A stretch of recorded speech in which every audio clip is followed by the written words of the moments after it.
move on now to fire engine for repairs. Yeah, we'll have to move, we'll have to begin it. I've got some handouts if I could approach the bench.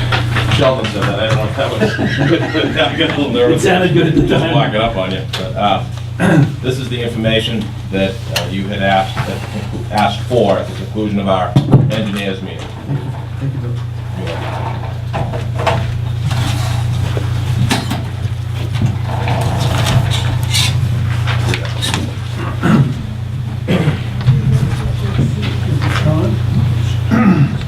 We'll ask you to step around.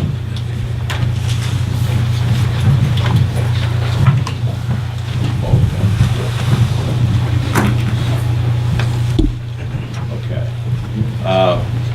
Where is Sean? I have here who will address some of the things you're going to see or any of the questions that you have from Lakes Region Fire Apparatus. Sean Mulcahy, the mechanic, and at some point I may ask him to come up and answer your questions and whatever.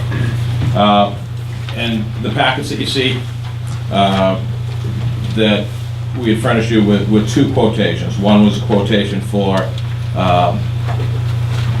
the pump repair, and the other one was to take care of other mechanical issues.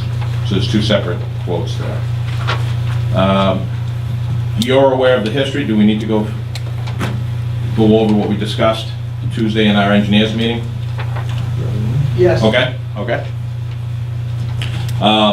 We sent the truck 8-engine 4 up to Lakes Region Fire Apparatus to have some pump work done.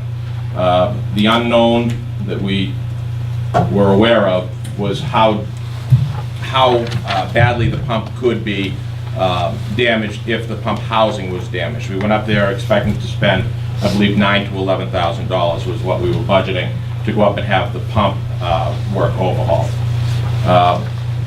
When the truck was up there, we were notified by Lakes Region Fire Apparatus that, in fact, the pump housing was damaged and pitted, which I do have here. If anybody wants to come up and take a look at it, it weighs a ton, but we could probably put it up on the table for you, and Sean can speak to the damage that it had. So the worst case scenario was realized that we do need to replace the pump. The pump can't just simply be rebuilt. We have a price for that. The price to replace the entire pump, which is what is required, is $34,019.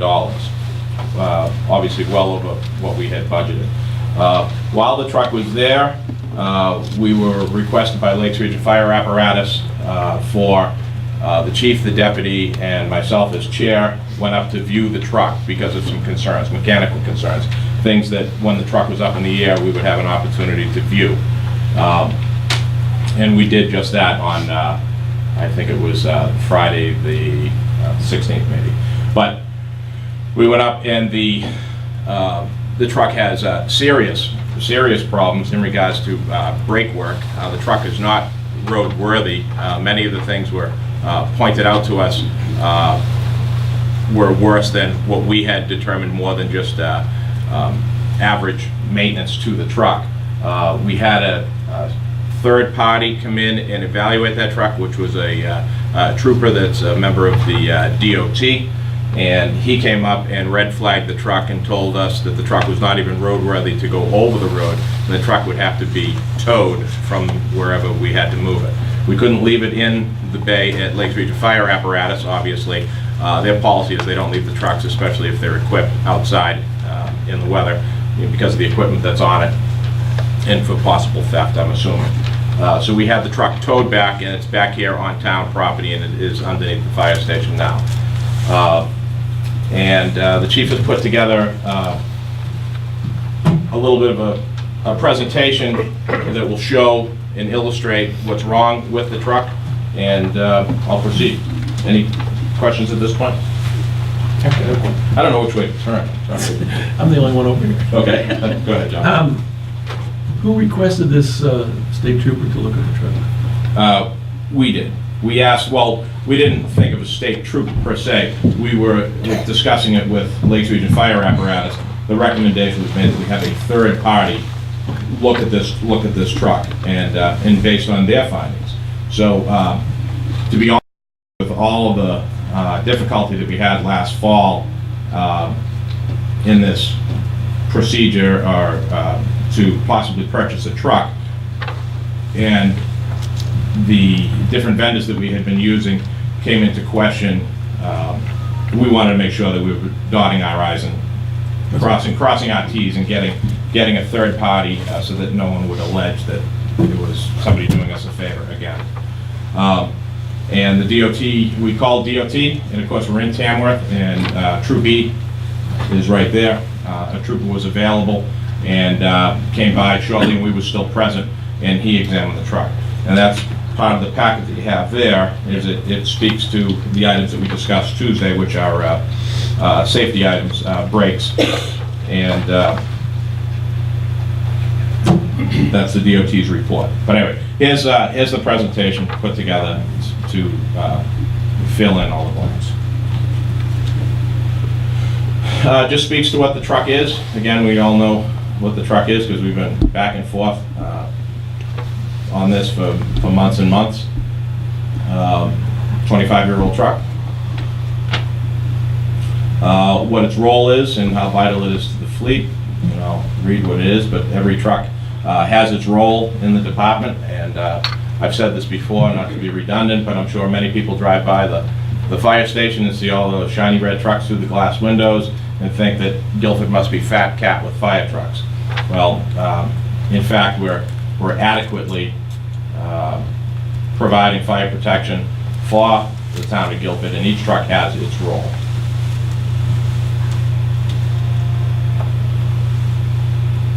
We've had 2 attack engines. 8 engine 4 is an attack engine. 8 engine 2 is our front-running piece of apparatus attack truck. History on it, Guilford has had 2 attack trucks since the 1950s.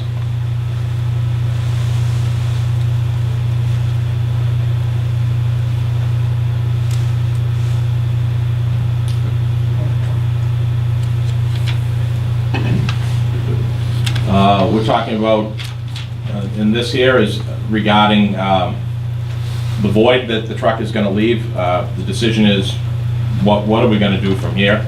We know that the voters obviously did not vote to replace the truck.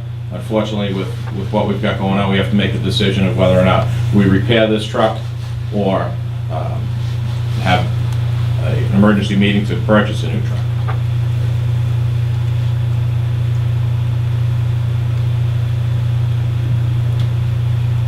The truck has numerous issues. Foremost, obviously, the pump. Secondly, the brake work. We knew that it had cab mounts that needed to be replaced. There are some things that aren't a surprise to us, such as the replacement of the radiator. That wasn't a surprise. The truck has significant electrical problems with wiring. They've had a problem transmitting on the radio, that the radio evidently needs 100 watts and it was putting out 60 watts. Whether that's a charging system or an alternator problem, we don't know at this point, but again, less than dependable. We knew it needed a radiator. It needs a light bar that is not spinning, partially because one side of it is broken, partially is because it's underpowered and it turns in rotation with the RPMs of the motor. Also needs tires. Brake work is more than just a brake job. We're understanding that we need to replace the drums as well as the brakes.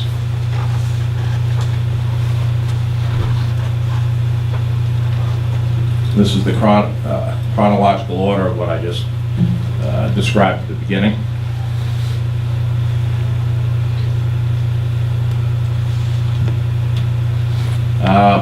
This might be where I ask you, Sean, to come up and maybe explain as to what people are looking at. This is the inside of the pump housing, and this was the worst case scenario, which we didn't anticipate, but we knew that it was a possibility that we would need more than just the impeller repaired and the pump rebuilt. But, this is Sean Mulcahy. He's one of the service manager at Lakes Region Fire Apparatus up on Route 16. Sean performed the dismantling of this truck, and Sean was the one that alerted us to come up and take a look at the truck, because I think the scope of the project was obviously more than what we had anticipated when we dropped the truck off. So, Sean, you can speak to what this part is, I guess. I could speak volumes on this project. It goes on and on, but I'll try to keep it short and just answer questions at this point. The corrosion that we're looking at first of all, this is the lower half of the pump. There's an upper half, and they're machined together. They're line board. You can't replace just one or the other, although both of these are in failure.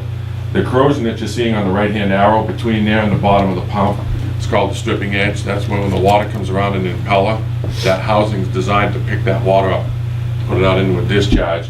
That's corroded clean through. In some areas, as much as almost 2 inches. Those pieces are going to start breaking away and going into other areas of the pump. To sit here and buy a $2,500 impeller and put in this truck would be a shame. It's not going to make it. Those 2 pieces are about $11,000 just for the 2 pieces, not counting freight that we have to install. And then it goes on beyond that. The rotating group impeller and whatnot are over $7,000. So I'll keep it. Just answer questions as we go. That's a rotating group. The rusty part with the 12 bolt holes on the left-hand side is actually the packing gland and the carrier bearing for one end of the rotating group. As that water pump spins, that's the carrier bearing. The bronze section with the notches in it is the impeller. That's where the water actually travels in both sides, past those wear rings, and into the impeller. The wear rings and the impeller are both worn way, way beyond spec. This is a 1,250 gallon minute pump. This pump is designed, this housing is designed to pump 1,500 gallons a minute. And because of that, we were lucky enough to get as many years as we did with the wear that we see. Because if that was rated at the 1,500 gallon minute range, it would have failed 5 years ago. And on the right hand side, you're going to see where the shaft sticks out. The next slide, I believe, is going to be the auto lube. No, that's the other housing. That's the lower housing. That's a good picture. And we have that housing here somewhere. Stripping edge? The stripping edge and the upper housing, they're max set. There's an upper and a bottom. And again, it corroded back way far and corroded clean through. And you'll see a picture where I actually have my keys. Almost my whole key goes into one of those ports, which is going to leak to the outside of the pump shortly. These wormholes this is the auto lube. That's a carrier bearing.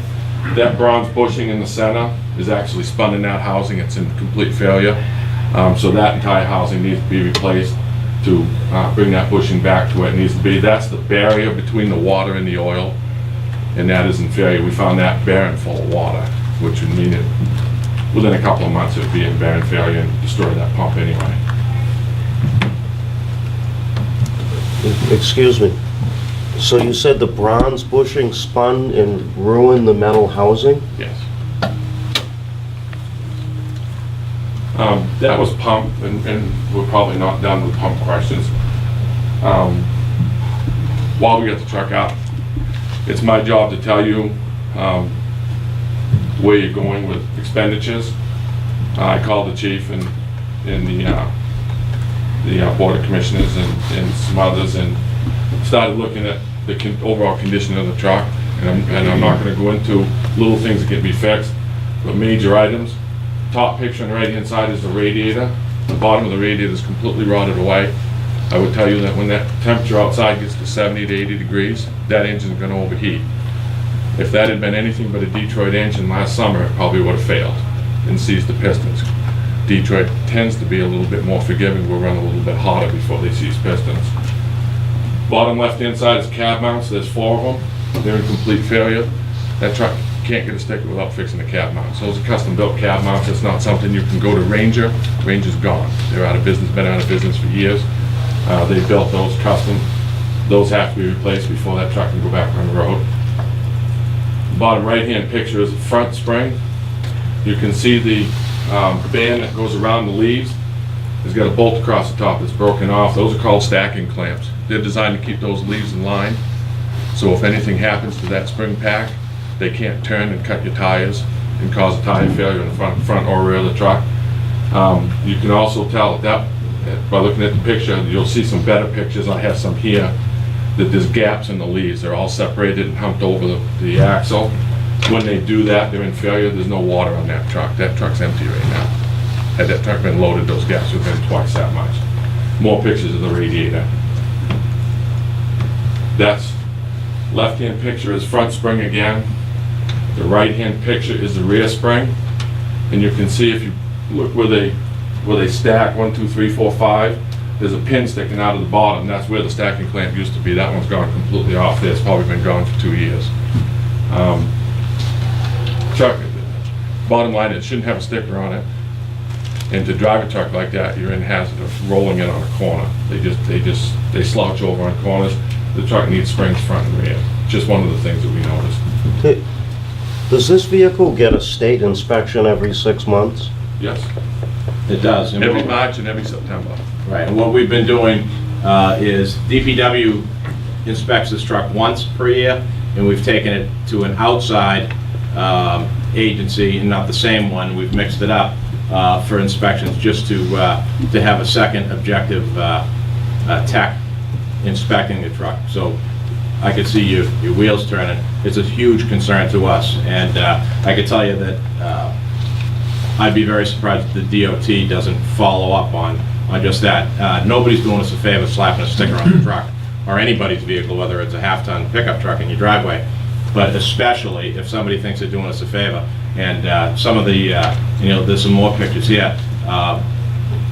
Some blatant deficiencies, huge safety violations that were overlooked, so we are absolutely addressing that. And when was the last, because I own a truck that every 6 months, Sure. and it's Our constant last- brake our last drums and inspection- tanks and... Off the top of my head, I think the last one was performed about three months ago. 3 weeks. Oh, 3 weeks ago. It was in March. Time flies. Well, was in because March. if this is, I had a truck that was taken off the road for a cracked spring, which was not visible to the eye. And if this was done 3 weeks ago, then obviously either our DPW It was not the or DPW. whoever did that This was an is- outside agency, and that is being addressed. But again, they weren't doing us any favor, and they're not the only people that have been underneath the truck, and people have overlooked much of this. Question? The mechanic just said it might have been like this for 2 years. I mean, that's a long time to go with a lot of inspections not catching it. If that stacking clamp is missing, it's hard to see if you're not looking for it. I'll tell you, we specialize. We're emergency equipment, okay? Everyone's human, I won't lie to you. But we really look deep at looking at these things. And one thing I use them for is if I saw some stacking clamp starting to bow, some springs starting to hump over in October, I'm gonna put it on the invoice as a note. It goes in the inspection report as a note. But more importantly, I followed up with a phone call to the fire chief. I said, you better get to your budget committee members, talk about putting some money in next year, because you've got about 6 or 8 months, you're gonna be in failure. So I try to use these things that I see these things coming up as a budget item to say, you need to prepare for this. That's a huge part of my day. That's a lot of what my job is. I'd also like to stop for a moment and talk just a moment about the difference between an inspection violation and an out-of-service criteria, because we're gonna see some of those. Out-of-service criteria means the truck is red flagged. It doesn't move. It either gets fixed on the side of the road or it gets towed. An inspection criteria means it doesn't get a sticker put on it, but you can take it to have it repaired. I don't And these are- understand, if this truck was inspected 3 weeks ago for a safety sticker, I can't believe what I'm seeing. I'm here to talk about trash, by the way, single stream, but I happen to know about trucks because I own one and I deal with this. Who did the inspection 3 weeks It's not, ago? it was not Lake Region Fire Apparatus. It was not, it was another local truck shop. You're not And gonna share a name? that is being addressed. You're not gonna share a name? No. To deal with that. Yeah. I mean, this is huge. I agree What I'm with seeing you, here I is agree with you, big. Doug, and this is, and we thought by taking the truck to an independent, one of the 2 inspections per year, we were putting our, putting the right foot forward. But obviously, no one's doing us any favors. We're alarmed as well. My springs were black, they looked new, and there was a crack, and it cost me We thousands. brought it to a very diligent shop because we did not, though reputable and his lot's full of vehicles, that's what we came, that's what happened with this truck. And then our own DPW, I'm sorry, I can't, this isn't just 3 weeks or 6 months, this is, sorry, Do you want to speak more to the suspension? It's hard to go back and say that that was in failure in October, and I will tell you that, and we don't split hairs. There's a difference between whether or not it passes inspection for 6 months, or whether it passes today. The state of New Hampshire authorizes us to inspect the vehicle today. My job is to inform the fire chief if I think you've got an issue that you need to deal with in that 6 months. I'll certainly tell them, but I don't have a legal right not to put a sticker on a vehicle that passes today. So there's some advice going on sometimes, but I couldn't tell you. I would say stacking clamps I would have seen some issues in October, I think. There's no question in my mind. Whether or not they were in complete failure, it's hard to say. What came first? Kevin?